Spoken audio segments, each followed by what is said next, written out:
Shadow Chancellor of the Duchy of Lancaster, Alex Burghart. Thank you very much, Madam Deputy Speaker. I thank the Paymaster General for advance sight of his statement, and I'm grateful to him for coming to the House today to give us a rendition of the speech that he gave in Brussels on Tuesday. I'm sure it sounded even better accompanied by a cool glass of Belgian Chardonnay and the promise of a long continental lunch. I note that he described the PM's meeting with 27 EU leaders this week as being an informal retreat. An informal retreat indeed. How one suspects that these words will come to characterise this government's negotiations with the EU. The last Conservative government, Madam Deputy Speaker, took us out of the EU, despite the attempts of the Labour Party to frustrate the will of the people, took us into being an era as a sovereign nation that has brought major benefits. Yeah. Under the Conservative government, we secured over 70 trade deals with countries around the world, and since leaving the EU, UK trade has increased from about £1.04 trillion in 2015 to £1.74 trillion last year. We ended the supremacy of EU law, we delivered on our promise to leave the common fisheries policy, and of course we delivered the fastest vaccine rollout in Europe. Yeah. We turned a page, and it is vital that the Labour government do not turn it back. The Postmaster General talks of ruthless pragmatism in our negotiations with the EU. I wonder if this will be the same ruthless pragmatism that is bringing us the Chagos deal, Madam Deputy Speaker. Will it be the same ruthless pragmatism that has caused the government to spend £9.4 billion a year on above-inflation pay rises for unionised sectors without any promise of reform?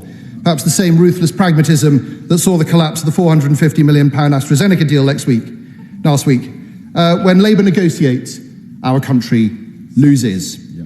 I have a great deal of respect for the Postmaster General. I hope he will do better than his friends and colleagues. He has talked to us about security, safety and prosperity. All very nice, but enough of the platitudes. Let us talk about the plan. What does the government actually want from these negotiations? What are the tangible gains it hopes to make?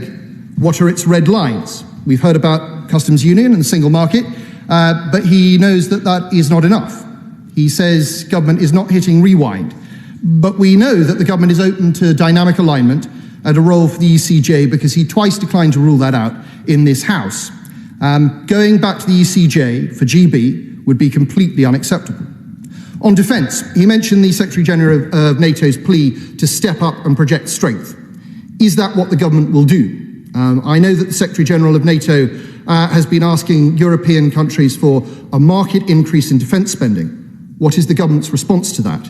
Will he confirm that NATO remains the cornerstone of our defence arrangements?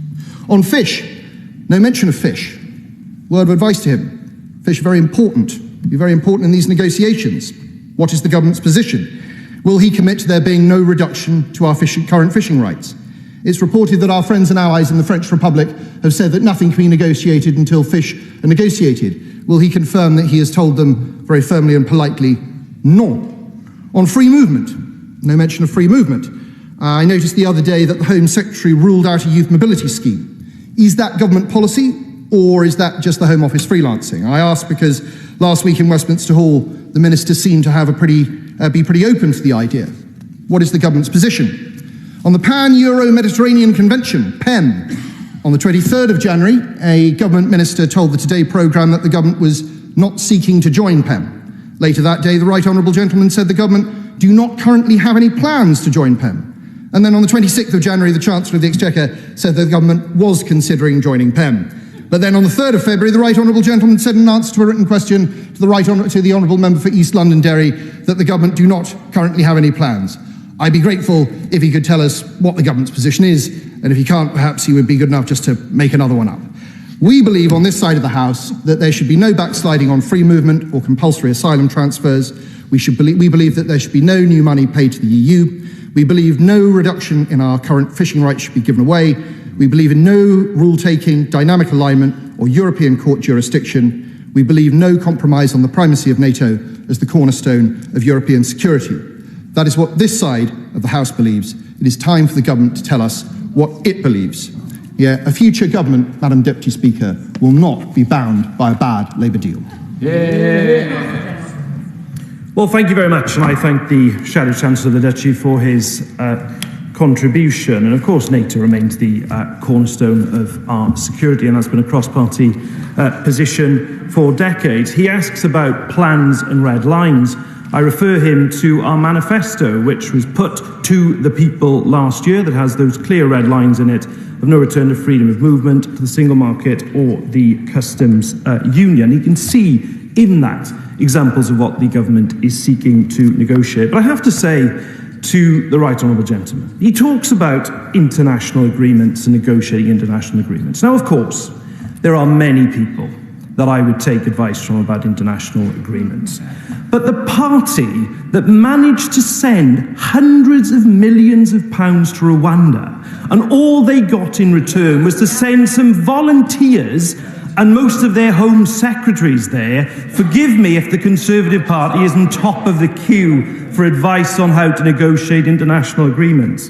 And I give some credit, actually, to the Leader of the Opposition, who I have to say strikes a markedly different tone on this issue from that the Right Honourable Gentleman puts forward today. She admits freely that what happened under the last government was that they left without a plan for growth, that frankly they ended up making it up as they were going along. And I was surprised that the Right Honourable Gentleman didn't begin his remarks repeating that apology today, or perhaps he has a very different view about the matter than the one taken by his leader.